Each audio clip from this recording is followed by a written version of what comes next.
So welcome to our next session on how highly automated vehicles can help achieve social equity. We know that transportation is key to accessing food and jobs and other necessities, but not everyone has access to transportation that's equitable and affordable. So today what we're going to talk about is how automated vehicles can help with that equity issue. And we have some really great guests today who are well equipped to talk about this. I want to give each one a chance to introduce themselves in their own words, tell you a little bit about who they are, where they're coming from. I believe all three of them are here anyways, are new to Traverse City. So hopefully they're getting to see a little bit of the sights. And we have one virtual participant as well. So anyway, settle in, and I'm looking forward to a good session. Let's start with Richardezekie. He is a transportation equity expert and policy analyst at an organization called EVHybridNoire. I had not heard of this organization before, so I'm really interested to hear more about it. And I want to hear how you became passionate about transportation. Can you hear me? Great. Okay. Thank you, Joanne. I appreciate that introduction, and definitely glad to be here to talk with you all about this wonderful topic along with my colleagues. As Joanne said, my name is Richardezekie. I currently work as a policy associate for an organization called EVHybridNoire. And EVHybridNoire is a nonprofit that was founded a couple years ago that focuses on how to promote electric vehicle development and infrastructure, particularly in underserved communities. We work with the states and local governments and also private partners to ensure that the electrification of transportation reaches everybody, right? In terms of my background, before EVHybridNoire, I've worked at primarily within the nonprofit space. I was a transportation policy expert at the Urban Institute. Before that, I worked at the Union of Concerned Scientists on AV policy, and particularly with impacts in the DC area. And then at the Congressional Black Caucus Foundation, where I was a transportation equity fellow. So I've been in this space for about 6 years now in my career. I did study chemical engineering here at the University of Michigan, so I do have a connection to the state. I'm glad to be back. And I would say that I really got passionate about this topic when I started at the CBCF and realized that sometimes we take transportation for granted, but for a lot of communities and people, it's hard, it's difficult to get from point A to point B in a cost-effective and time-efficient manner. So knowing that transportation is a major part and key to economic development and economic mobility for communities, it was something that just really hit me innately, and I've been glad to work in this space, and I'm looking forward to talking about my thoughts on autonomous vehicles, particularly with my colleagues. Thank you, Joanne. Well, we're glad to have you here. Next, we're going to zoom out into the ether and connect with Lilian Corral. She is Director of Strategy and Technology Innovation at the Knight Foundation. Lilian, welcome, and please introduce yourself and tell us a little bit about the Smart Cities initiative that the Knight Foundation has.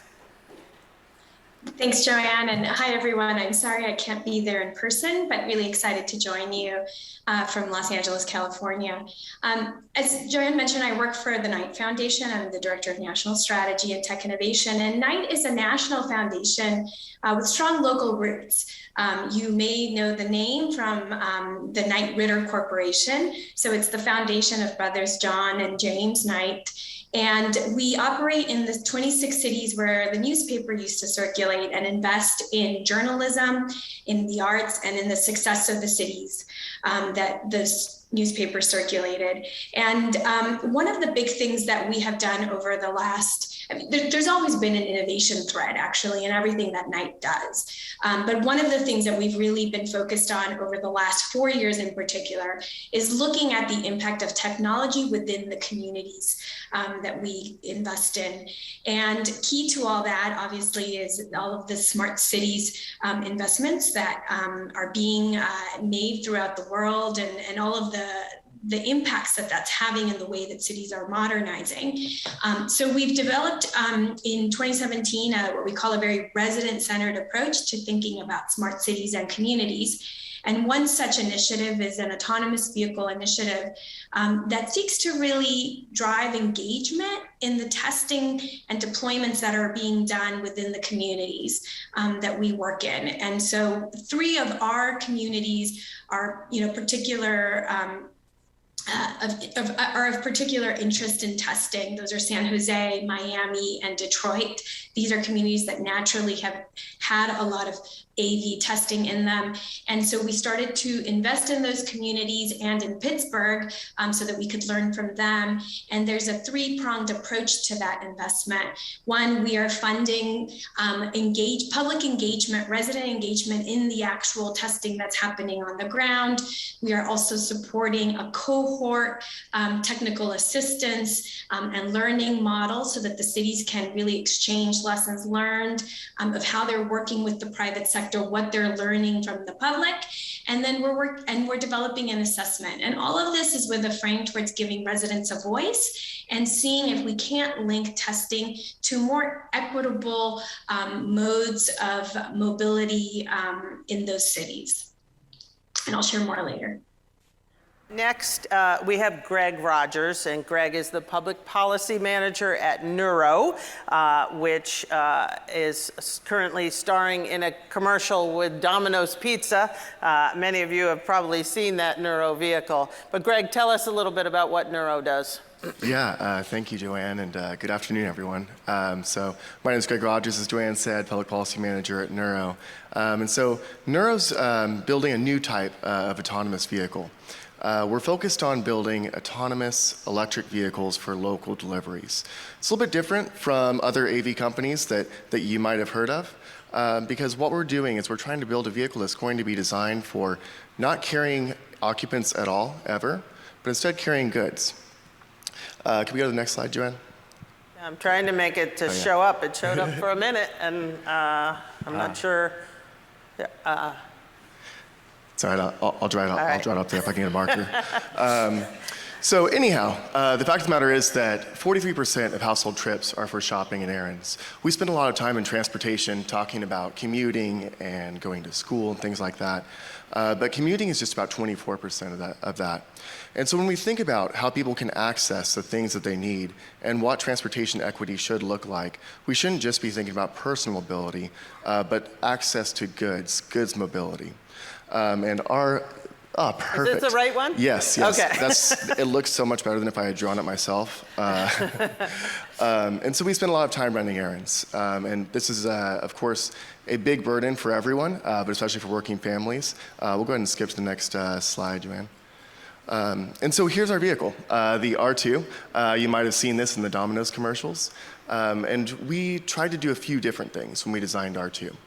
The first is that we made it narrower. It provides more space on the roads for cyclists and for pedestrians.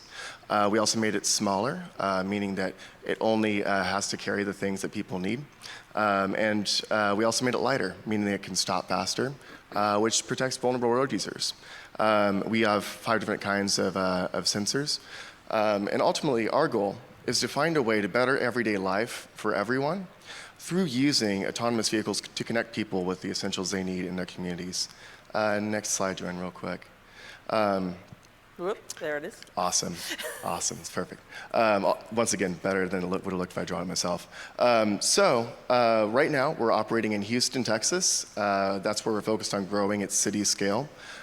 We are doing deliveries with Domino's, Walmart, FedEx, and we are and Kroger. And so we're also focused on doing our part in our communities too. So we're doing deliveries for Houston Food Bank and helping to serve food banks, and we'll get a little bit more into that later. But I'll pause there for now.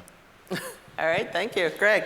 All right, and our final panel guest is Sean Harrington. Sean is the CEO of Optimus Ride, which is taking a little bit different approach to automated vehicles. So Sean, tell us a little bit.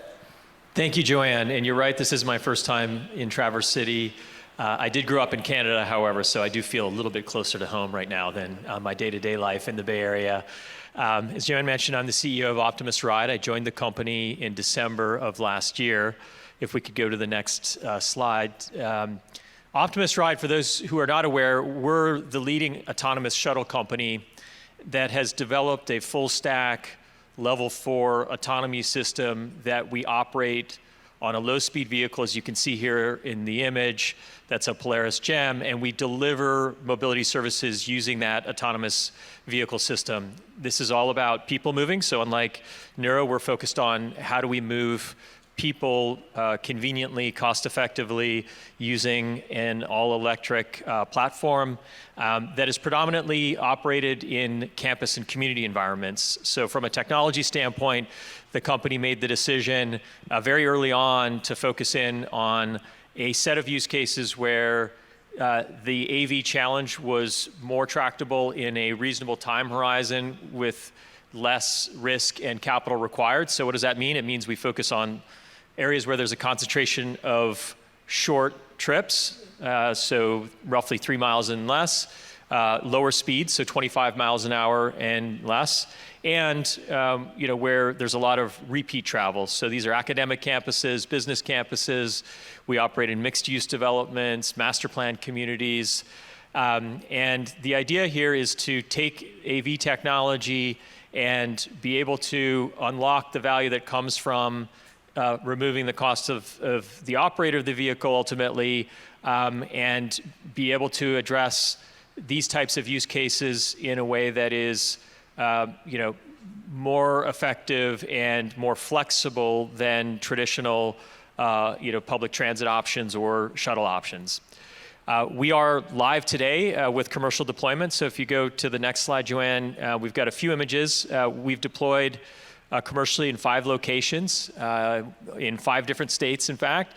So one in South Weymouth, Boston, where we're very near where we're headquartered. So the company was actually a spin out of MIT. The co-founders included 2 technical co-founders that were on the 2007 DARPA Challenge team and completed the course on behalf of MIT. So that's where the roots of the company come from. So we operate in and around the Seaport area near our office, but we also have a deployment in South Weymouth right nearby. And then we're also operating in Brooklyn Navy Yard in New York, 2 deployments in the Washington, D.C. area that I'll probably talk a little bit more about later on.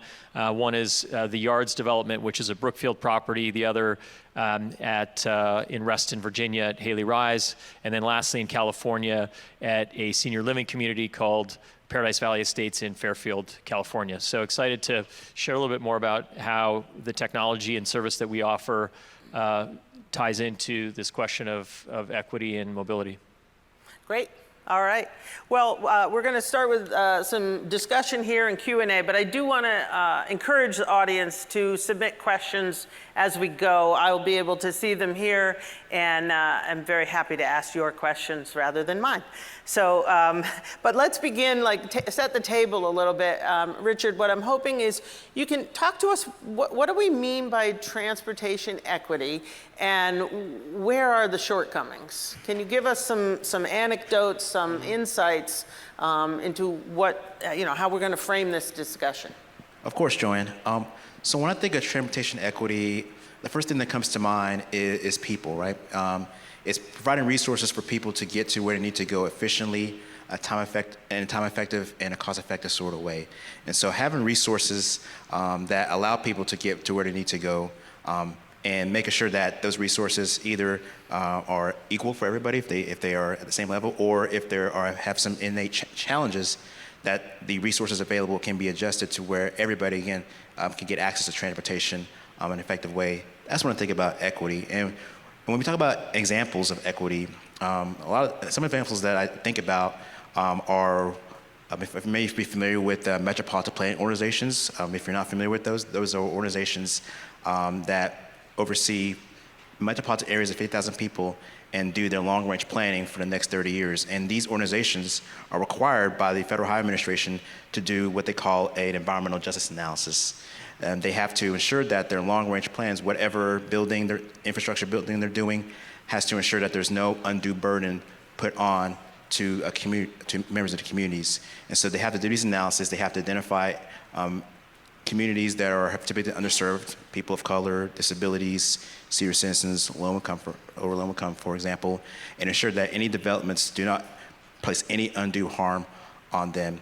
So that's one example of equity in action. And another example I'd like to bring up is that public transit agencies are required to do what they call a Title VI analysis that's under the Civil Rights Act to ensure that if they make any changes to, for example, their fare structure, if they raise fares a little bit, if they change bus routes, if they add a bus stop here and there, that, again, does not have any undue burden on communities. So again, in summary, when we think about equity, we think about how are the resources that we are providing to provide transportation available equally for anybody, no matter where you are, what you look like, and how you grew up, that you can get to from point A to point B, and again, in a cost-efficient, time-efficient, and equitable way. And I think this applies not just to economic equality, but also accessibility, people who have disabilities and need access to transportation. Right? Exactly, Yeah. yeah. Okay. Well, I want to jump to Lilian now, and with all due respect to our Silicon Valley friends on the panel, sometimes Silicon Valley thinks it has the answers to everything and doesn't talk to the communities about what they need. And Lilian, I know this is something that's very close to you. I wondered if you could answer that for us. Tell us what your work has shown. Yeah, for us, the way we think about equity too is it's about really giving the audience, the clients, customers and cities a choice and being able to move around with a lot of different choices. And I think the first thing I would say about engagement is that if we want to think about autonomous vehicles as more than just a substitute for a car, if we really want to exploit all of the good that it could bring into our cities, then I think you have to talk to people about how they're going to use that technology. And I think there's some really interesting, just even simple examples in the way that communities have, in some ways, I'll use the word co-opted things like innovations like Uber, or even, like the scooters, to really solve for mobility issues in their community. I live in Los Angeles, a city that's notorious for traffic and not great public transit. And we saw the data that showed that a lot of communities that relied on public transit would often use Uber or Lyft as a way to address the first and last mile issues that the public transit system had. So I think that there's an opportunity for technology to actually solve a lot of equity issues, but we won't be able to unearth that if we don't actually have a conversation and actually test and pilot solutions with community. So that's one thing. But I think the other kind of really important thing that we're seeing is obviously this is not just like a simple car. This is a car that has the ability to share data about people's movements. This is a car that, obviously could drive up or alter the way that people move in and about cities. This is a technology that, as the other guests have mentioned, can move goods differently in city. And all of that has implications on the public right of way. These obviously have implications on the economy, local economy and jobs. And so if we want to I feel like if we actually want to move to a more autonomous future, we're going to have those conversations sooner or later, or else what is going to happen is there's going to be a knee-jerk reaction to put a halt on things. And in fact, that's one of the things we saw in Pittsburgh. When we began this initiative, the Community Act, which ironically is an initiative about giving community a voice, the first thing that residents really perked up about was we don't want to lose our jobs to autonomy, and wanted to actually halt the pilot altogether. And the leadership of the transportation department there, Karina Ricks, had to actually engage in community dialogue, explaining why this initiative, why this grant from Knight was actually an opportunity to really have a conversation about it. So I think we have to engage, one, to be able to see and realize actually the true value of the tech, but also to actually start to be able to address a lot of these questions around security and privacy. How do we use this data? What is the implication to the public right of way? We can't just have all of these devices out there. So how do we actually manage all of that traffic? I think there's a lot of potential there that's not just a do good, but it's really a must have in terms of the path forward if we really want to see autonomous vehicles and delivery devices on our roads. That's really interesting perspective. Good. Okay. Greg, I wanted to talk a little bit about neuro and what you guys have been doing to address community needs and what lessons you may have learned from what you've done so far. Yeah, thanks, Joan. That's a good question and a good jumping off point. I'd like to first sort of zoom out and start with two stories. There's a story about the country and a story about the city. Story of the country, I grew up in Central California, breadbasket of the world, as it's called, produces a significant amount of the agricultural products that get exported from the US and that we eat today. But it's also ground zero for food insecurity. A lot of that is because of difficulty in accessing grocery stores. Many of my friends in high school had a lot of trouble getting to the grocery store, let alone getting to school. And so we saw a significant amount of hunger in the Hispanic community there. The second, the story of the city. About 5 years ago, I did what any millennial would do when they hated their job and wanted to make a career switch. I quit my job, I started driving for Uber and Lyft, and I started blogging about transportation. And that's how I ended up here today, and that's a short story for a very long trail. But one of the things that I really noticed as a driver, though, for those who aren't familiar with Washington, D.C., Southeast Washington, D.C., predominantly black community, and it actually has just very few supermarkets compared to the rest of D.C. The wider areas of D.C. have grocery stores everywhere. It's very difficult in Southeast D.C. to access a grocery store. So many of my rides as an Uber and Lyft driver were actually into Southeast D.C. in order to pick people up and drive them to the grocery store. I would always get a call from the person while I was on the way. They'd say, please don't cancel. And I say, well, I'm coming. No, but often drivers would cancel on them. So this is a community that already has trouble accessing public transit because it's insufficient. They already have trouble accessing grocery stores because of decades of disinvestment. And moreover, new technology came around that wasn't even fully serving them because of the choices of some of the drivers. And as a driver too, I was asked by customers, they'd say, could you please wait here because it's going to take me 20 more minutes to get another driver. And so I say this because we need to be thinking about all of these problems and these transportation challenges as having a lot of different sort of aspects to them. So when we think about food deserts at Neuro and we think about food access at Neuro, what we're really focused on is how can we ensure that we are serving the people who have been left behind by the decades of choices we've made in transportation and land use, and how do we do that in a way that's as equitable as possible? It's not as easy as just drawing sort of a radius around grocery stores, but consciously choosing to include black communities, Hispanic communities, low-income communities, when we're choosing where we're expanding our service. And so our founders deliberately committed to that.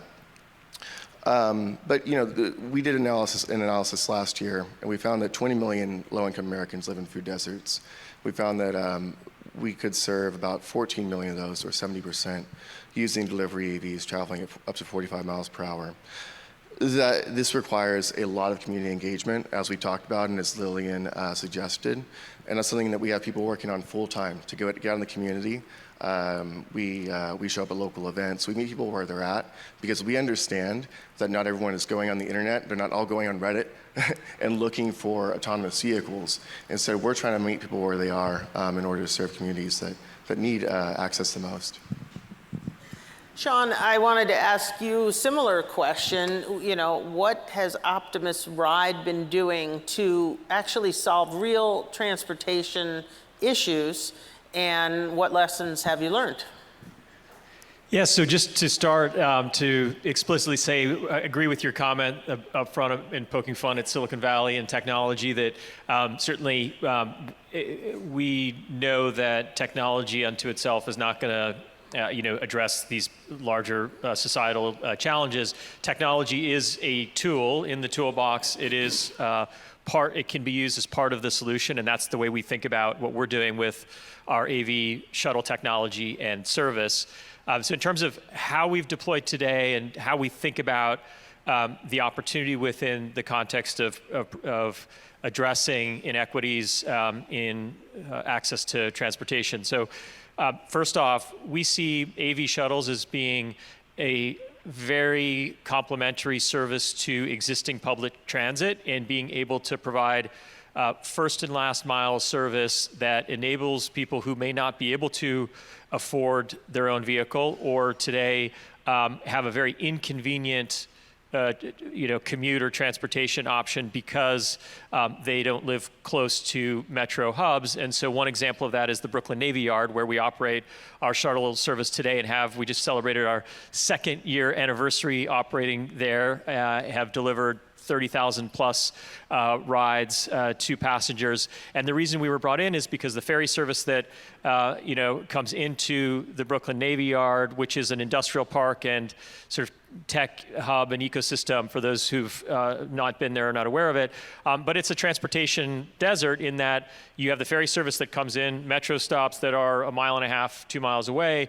And we provide a service within that campus that allows those who are arriving on transit from New York or from the ferry to get to and from one or the other, whether they're coming through to get to the ferry or vice versa, as well as transportation in and around the campus. And so if you kind of use that example or zoom out, one of the things that we think we can do as an industry from an AV standpoint when it comes to people moving is really strike that balance of cost effectiveness and convenience that Richard focused on, because at the end of the day, if your options are a ride-hailing service that today is going to cost you anywhere from, I did a check in Detroit, a 2-mile trip this morning, and it was $15 to $18 for a 2-mile trip.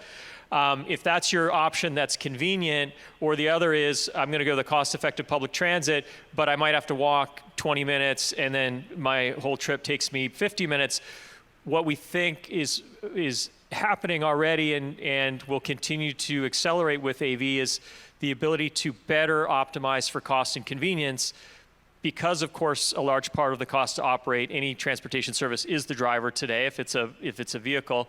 And so as we move to a more automated structure for these types of vehicles, you can put more vehicles out and be more flexible, be on demand, but still pooled, such that it's $3 to $4 a rider today versus that $15 to or $18 for a ride hailing, and yet is nearly as convenient as a on-demand ride hailing service. And so when that continues to, as that evolves, we'll be able to use the technology in environments where traditionally the transportation options were either too cost prohibitive or very inconvenient, and try and strike a better balance. If may Go ahead, add, Richard. one of the things that I really appreciate about what both the companies that Greg and Sean are working at is the focus on engaging the community initially.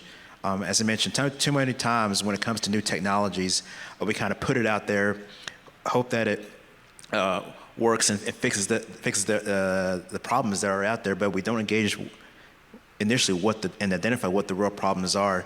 A really example that comes to mind is you may all be familiar with the Smart City Challenge that the DOT implemented, and the city of Columbus won that in 2019. There was an article that came out, I think maybe 2 months ago, by Bloomberg City Lab, where they talked about the outputs of that Smart City Challenge. I mean, Columbus put this really elaborate plan to help connect people in communities, low-income communities in the city, to opportunities. And what they found is that never really happened, because they deployed the technology. They did autonomous shuttles. They had more efficient public transit routes using technology, and they found that the goals that they wanted to achieve never really happened because they did not engage the community directly. So all these new things they put up, into the system, and people weren't, taking kindly to them. So they ended up adjusting particularly their AV shuttle program, where they connected with a local shelter that focuses on single mothers with babies, and used their AVs to connect those single mothers to their appointments. So they ended up kind of reversing the way they did initially, was to identify what are the problems within the city. How can we help specific people get to what they need most, and then tailor the technology around that. And I think if we're going to really have an automated future that helps our communities, that has to be the approach. The technology is there, it's growing. I mean, we saw Greg and Sean have talked about the amazing work that their companies are doing now. But we have to ensure that we connect with the people first, identify what their needs are, so then when we do implement technology, they can see that there's a benefit to them. If that doesn't happen, then you're going to see the pushback that we have all called and talked about. Right. I could. Yeah, Lilian, I was just about to turn to you. I think the risk is that we design cities for technology instead of around people. Do you want to talk a little bit about that and respond to Richard as well?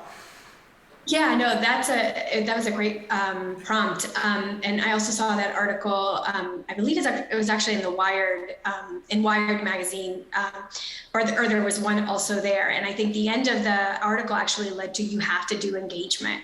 And I think Richard just made a lot of good points. I'll just add a couple more, which I think the key to this too is also partnering with the city itself. It's great if a company wants to do some engagement, but a lot of this also is going to require partnership between the city and the private entities operating in those cities to really figure out how do we solve the transportation challenges of the community, because there is a lot of information and data out there about what our real mobility needs are in communities. There's a lot of data out there about how, where not just the mobility gaps are, but where the trends are going in terms of utilization. A lot of this also obviously is related to housing and economic development in cities. And so one thing that we're seeing in our initiative is the key to success is often how the public sector and the private sector are able to collaborate. And it is a challenging thing, right? We tend to think about cities as sort of gatekeepers, as a regulatory mechanism and something to bypass in order to get on the ground in testing. And I believe that what we're seeing is when there are collaboration and partnerships. So I'll give an example. Over the last 6 months, our communities have partnered with KiwiBot, another one of these personal delivery device companies, and in deploying devices to deliver food access, especially in communities where food access has been difficult. We've also just been piloting it in sort of high dense areas.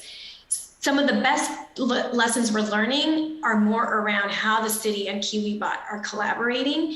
One, how that informs KiwiBot's operations, the kinds of data that they capture. Now we're seeing how that data is going to be used by the city, like what's actually useful of that information. And I think that's what's making a really successful. So yes, engagement, but also what we're seeing is there really has to be a close partnership. And I think new models for collaboration between cities and private entities. Otherwise, again, I feel like we fall into the model of just replacing a car, and then we just lose a lot of opportunity that the technology affords us. If I may, Yes, just add Sean. in, and having spent 8 years prior to Optimus Ride working in the smart city space, I can, appreciate the benefit and also the challenges of working with cities. But I would say, an example of, I think, exactly what Lilian's speaking to. We have Brookfield, a real estate developer, as one of our customers at a couple of sites, and we were looking at opportunities for new deployments at Brookfield locations. they're willing to help fund these types of initiatives to add transportation for their tenants or residents, constituents living in and around their area. And one of the use cases is certainly to transport people to and from transit hubs to make it a little bit easier to get around. And so we were having one of those conversations, and ultimately the city and the local transit authority got highly interested and engaged because they have a set of their own needs and challenges. And so then we brought the three of us to the table at the same time. And ultimately now we've got a project that we're working on, not public yet, but that we're very excited about that will address the specific needs of the community and in this case, the transit authority, trying to really increase ridership and opportunity to leverage that metro station that was nearby, but will also benefit, some of the interests of the local employers and real estate developers. So, I think that's an example of the way that some of these opportunities will evolve, and couldn't agree more that to the extent that, we can bring in those local communities, transit authorities, policymakers, cities, it's going to have a really big positive impact in terms of making sure that we're addressing the right set of mobility needs, not what one private entity might think are the right set. Well, Greg, you're the policy guy, so I wanted to find out what you think about how well informed Washington is, or the city leaders. Like, how much of this is educating them about what the technology can do? Hold the microphone a little closer. Yeah. So let's start at the city level, because I really love some of this discussion that's been happening. One thing that we've really enjoyed so far is talking to city leaders and helping them understand the technology, of course, but there's always interest among city leaders in improving safety, sustainability, and access. And to us, those three things, safety, sustainability, and access, that's what makes a smart city. It's not just about the technology. It's about building the kind of place that's livable, that's healthy, that makes life better for everyone. And so we've really, I think, had some very positive relationships with city governments, because we've been very upfront. We've provided tours, not only to city leaders, and not only giving them the chance to interact with the robot, but taking the robot through neighborhoods and showing people what our R2 looks like, and also what our test vehicle, our Prius vehicles look like. I think that's been very important. At the federal level, one more thing on the city side as well. We've been active supporters also for not just advancing AVs in communities, but making transportation safer for everyone by investing in sidewalks, by investing in bike lanes, et cetera. So many places in America you can't even get around safely by walking. Not to pick on our hosts here, but I tried to go on a walk around here without going on the golf course recently, and it was impossible. I would have ended up on a highway, and so much of America is like that. And so that's something that we really support, is giving people choice in how they get around, because ultimately that's better for everyone. At the federal level, there are a lot of smart people thinking about autonomous vehicles and how the future of transportation regulations should look. But one big thing that we had to confront, since we're building a vehicle with a novel design, is the fact that for the past 40, 50 years, federal motor vehicle safety standards, FMVSS, have been focused primarily on occupant protection and ensuring that there are controls inside the vehicle for a human to drive it. And so that has created, of course, some barriers to deploying vehicles with novel designs, and it slows down bringing vehicles that are lighter, smaller, and narrower to the market. And so, when we received our exemption last February, that was a good step by NHTSA. We were really pleased by that. But what we really need at the federal level is modernizing those standards to enable vehicles that, as I said, lighter, smaller, more efficient, to reach the market. And so that's going to require some updates, and that work is started on updating the FMVSS 200 series. And we're awaiting, hopefully, NHTSA will move on the 100 series as well. We have a lot of good questions from the audience, and I'm going to try to get to as many as I can. I'm going to direct this one to Sean, because I've seen a variety or two of this question. It has to do with, when we talk about communities, it has to do with the community of professional drivers. And why is an automated vehicle going to be better than one that it's driven by a human? We're putting people out of work with automated vehicles. I'm sure you've heard this before, and I think it's a legitimate question. Let's talk about it. Yeah, so of course we think a lot about labor. We operate today in communities where we're very active, working with local trainers and schools where we can hire folks who are going to operate as safety operators in the vehicle today. So to be clear, today we do operate our services with a safety operator, software operator in the vehicle. We have local field staff. At the same time, clearly the objective of the industry is to be able to get to self-driving, and we're on that mission as well. And as the world is making the transition to more highly automated across all industries, including this one, what we see is there's opportunity for a new set of skills and job opportunities that come with that development of that new industry. And that's happened time and again. We're obviously at an auto show here, so we know what's happened in terms of industrialization or automation in industrial settings, and sort of some of the opportunities that have come out of that with time.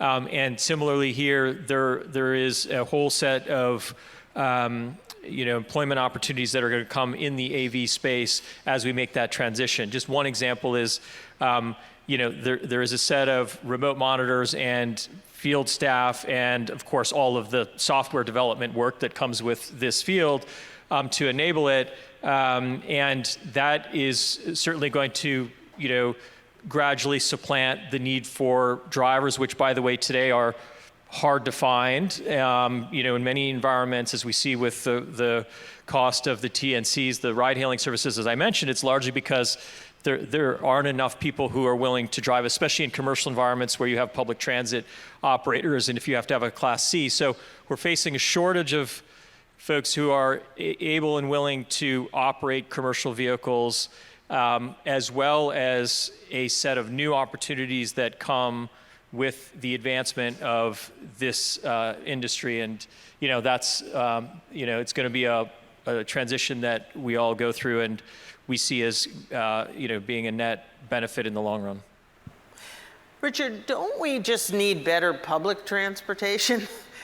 And especially if you think about the context post-COVID, although are we post-COVID? I'm not sure, but the idea that we if we want to move the most people as quickly and efficiently and sustainably as possible, shouldn't we put them on big trains and on buses? So I want to kind of point out the something that was mentioned earlier about multimodality. I think Lilian mentioned that in her comments. Yes, that multimodality is very key, providing multiple options for people to get around. And I do believe public transit needs to be a part of that, right? We do know that public transit is able to move the most amount of people very efficiently. In many of our biggest cities, it's a necessity. I'm coming from DC, where I am, and we have, of course, the metro. We saw that, related to your comment about COVID, we saw ridership drop 95% right after the pandemic in DC and many of other cities. And in that sense, we also saw an increase in congestion across all the roadways in the city. So it just makes commuting much worse when we don't have a sufficient public transportation network. So that has to be a part of it. Now, a caveat on that is that public transit, where it reaches, isn't complete. So there's areas where there are gaps, or headways, which is basically the time between buses or the time between trains is sometimes, especially if you're looking at smaller cities, not so much looking at the bigger cities, maybe 30 to 60 minutes, maybe even 2 hours. And so I think automated vehicles could have a role in kind of filling in those gaps. but they can't be the end-all, be-all solution to replacing public transit. Now, you can also look at new innovative models in terms of transit. So, for example, Arlington, Texas, and I believe Fort Lauderdale, Florida, have partnered with VIA to incorporate 10 to 15 passenger shuttles that take people from across the city when there's not active support for public transit via like a large rail or large buses. So I think looking at multimodality as a whole, looking at how our current way we do public transit does connect people, but also understanding where the gaps are, and then thinking about innovative ways to move people around. I think that's the key to moving forward. So yes, to answer your question, Joanne, we do need to support public transit. I think we definitely need to think about the way that we currently fund it. Right now, it's subsidized very heavily, and I think that we need to think about ways that we can support it, either through private dollars or more funding from the governments to ensure that public transit stays viable, but also look at these other new innovative ways to fill in the gaps where public transit doesn't serve. And several people asked about what's holding up this broader automated technology, what is needed to scale, what are the biggest hurdles. So Sean, I think I'll start with you. If you could give us some of your thoughts, and then I think I'd like to hit Greg on this one too. Well, first off, it turns out making a car drive by itself is a difficult technology challenge, and one that was more challenging than the industry, I think everybody would admit now, realized at the time when it was really picking up, 8-10 years ago. So of course you have the challenge of addressing the safety case to be able to operate without a driver.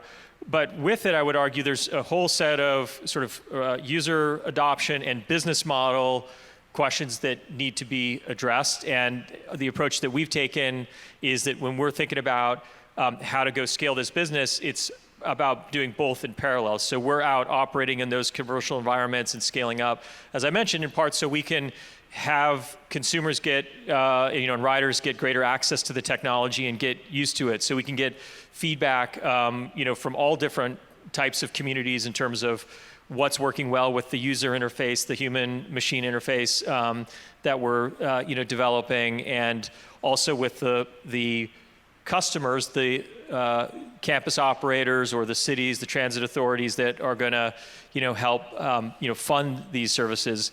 And as we think about what could really help advance and scale, it is really looking at the sort of policy levers that are available, such as, increasing, dedicated lanes for these types of services, making sure that transportation options with incentives and so sticks and carrots, there's a way to promote pooling, because we all know that if everybody's still getting in their individual car or they're moving to a robo-taxi model where it's single occupancy, then vehicle miles traveled are going to increase, congestion is going to go up, and we're not going to solve our mobility challenges that way. And so making sure that there are the right incentives to promote electric, pooled services that are addressing all of the communities in an equitable way without favoring one particular company or model, I think that's what is going to really help us advance and get to a scale that everybody's excited about. Greg, specifically on neuro, I mean, you have received an exemption that allows you to deploy a certain number, I forget the number, you'll tell me, of vehicles. But really, to mass produce these things and send them out into everybody's neighborhood, what's it going to take? Yeah, well, we were very fortunate in that we got our exemption last February, and then March is when COVID hit. But the fact of the matter is that safe development, testing, and deployment takes time. I remember back in 2016, I was at the ENO Center for Transportation. We published a paper on AVs, and we said, this is going to take a little while. Everyone's being a little bit optimistic. And I was basically getting booed off stage at some points, saying this would take some time. But safe testing, safe deployment takes time. But already today, with our test vehicles and some of our R2s, we're serving through Kroger, through our partnership with Kroger, a service area of about 150,000 people in Houston. And so we're going to see that service continue to grow, as with Domino's, as with FedEx. But this is ultimately about manufacturing these vehicles. And so we started manufacturing, our R2 with Roush here in Michigan. And then moving forward, we will have a next generation vehicle. I can't make news today. I was told not to. But all right. Well, Sean told me I should. So, but this takes time, and I think that we should be actually appreciative of the fact that we're taking time, that we're being cautious, that we're ensuring that testing deployment is safe, and I think that is most important here. But I'm sorry to disappoint people on taking a little longer. Lilian, yeah. Go ahead. No, I just wanted to jump in on this point because I do think, I think there is a question here about what are the vehicles really solving for? And I think, it doesn't seem to me like there's real clarity about what the need for the technology is, at least as it's being presented. And that is a critical part of the why it doesn't move faster. And this, again, back to the purpose of this panel around equity and resident engagement, I think is the important piece. It's like, we get pushback at night sometimes. We've done a good amount of work. We've done some vetting of our lessons and our findings with key folks in the mobility space, and we get pushback about, do we really need this? Like, if we have food scarcity issues, if we have first and last mile issues, why do you need an autonomous vehicle to resolve that for you? And that is a very legitimate question. And we're often asked, are we just legitimizing the solution as part of our own work? And we do not mean to legitimize it. We mean to create an opportunity for residents in our communities to have a voice and to help shape the deployment of it. But I think that's an outstanding question for this industry. And I don't think coming up with equity pilots is necessarily the answer. I do think this goes back to some level of collaboration with transit agencies locally to really look at what does the mobility landscape writ large look like, and where does the AV stand to solve real problems. And then the other point I just wanted to make is I also really wonder how much of our assumptions are really pre-COVID and maybe even 20, 30 years out about how people ride vehicles, and how much are we really thinking about this world in which the rise of delivery is really going to impact how much people need to move and get around, even though a lot of low-income individuals do not need delivery as much as middle-income and high-income people who are bringing stuff into their home. But nonetheless, the rise in delivery would tell us that maybe we don't need our cars, and we won't be needing our cars as much. The rise in work from home might also see that. So how are we really, how is this industry really recalculating its assumptions around the real needs of people in cities? I think is really important. And at the same time, how flexible can we be when we realize that something like a pandemic or perhaps even future climate, emergencies impact the demand, right? I mean, this pandemic impacted the demand. I don't know if that's shifting full perception of whether you want to ride public transit or not, but it definitely, so can the mobility system in a city be resilient? I think is going to be a huge part of the success or stagnation of these kinds of deployments. And then can the companies also be resilient as those demands really wane? I mean, I'm not a mobility, company or expert, but that's the kind of question we're seeing. And I don't think there's a real answer for what's the real problem that these vehicles are particularly solving for. And clarity around that, I think, is going to drive adoption further, and public engagement, real broad-based engagement, I think is going to lead you towards more clear answers. If I may. Yes. I think it's absolutely right to be asking those questions earlier, and I really appreciate that, Lilian.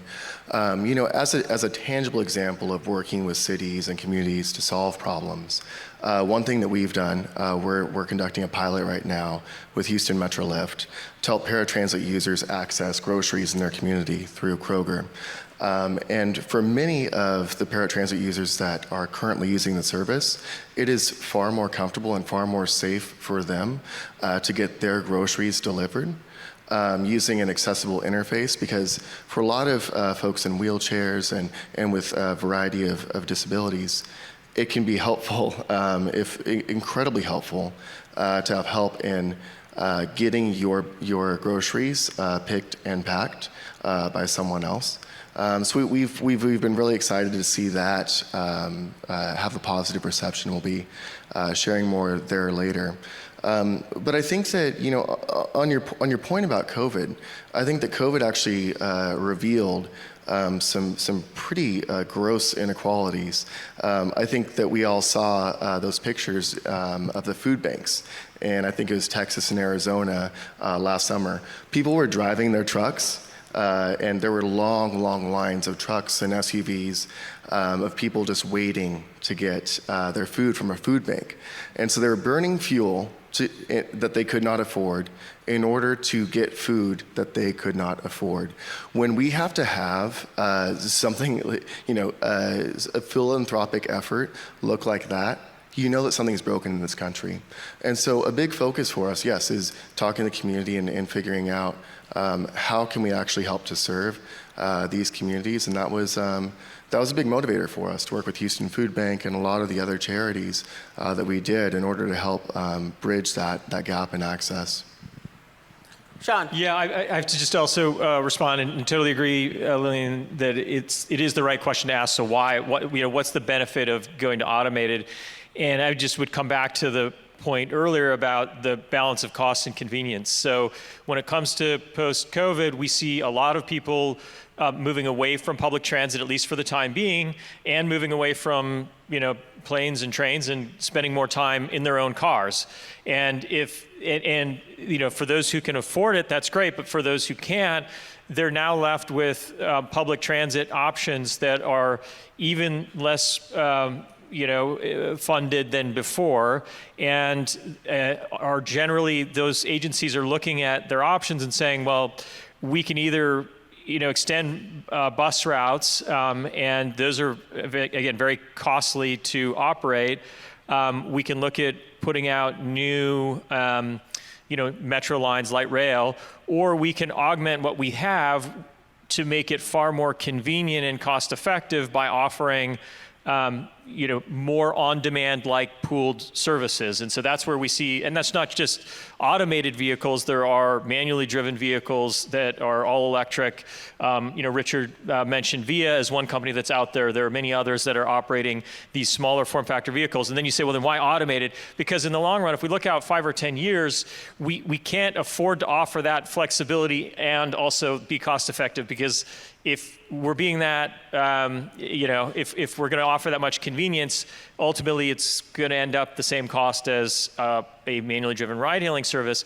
But when you can move to a smaller form factor because you're removing 60 to 80% of the cost to operate vehicles, which is the cost of the driver today, you can offer that type of solution. And I realize that's looking ahead. You have to have the sort of 5 to 7 year horizon on, but that that's the same horizon that any planning agency is going to look at in terms of, should we go invest in a new light rail line, or can we see a future where we've got automated vehicles that are filling this gap in a highly cost-effective, convenient way. So. Richard, we began with you. I'm going to end with you. Any final thoughts? Where to start? So much has been discussed at this panel today, and I just really, again, appreciate everybody's comments and thoughts. I think I want to leave this room and leave everybody based on this last question about, what is the purpose of autonomous vehicles? History has shown that when we introduce new technology, that when we allow it to, the market to kind of take it by itself, it often happens at the expense of those who actually really most need it, right? We're seeing it with electric vehicles. They start really high, they come down to get more affordable, but not everybody has access to those electric vehicles, especially in those communities that need it and could benefit from the reduced emissions and other benefits, right? So I think with autonomous vehicles, we have to, as is mentioned by my esteemed panelists here, think about what is the need for it. How do we help to mitigate, to reduce gaps? How do we help to connect people to jobs, to healthcare, to food with this new technology, and really push our policymakers and those who are working on the technology, like many of us in this room are probably doing, to ensure that we are really providing a benefit to society with this new technology and helping everyone to move up, in society, economically or socially, due to this technology. We have to be very targeted in that, because if that doesn't happen, then you're going to kind of see history repeat itself, and the inequities that have existed for many years in the transportation system are going to only get worse, and that's a direction that I don't think any of us want to go. I realized that when we sat down, I didn't even tell you who I am, so sorry about that. My name is Joanne Muller, and I am the transportation correspondent at Axios, and I write a newsletter that deals with a lot of these issues. It's called Axios What's Next, and it's looking at the future of cities, of transportation, of work, how we commute, that kind of thing. And it's a daily newsletter. It's real simple to read, because that's what Axios does. We're all about smart brevity, respectful for the reader. You can read it in 4 minutes and you're done. With that, I would like to thank all of our panelists for being here today. I thought it was a really interesting, stimulating discussion. There's so much more that we really need to keep talking about this issue, but hopefully it sparks some thoughts in your heads, and thanks very much.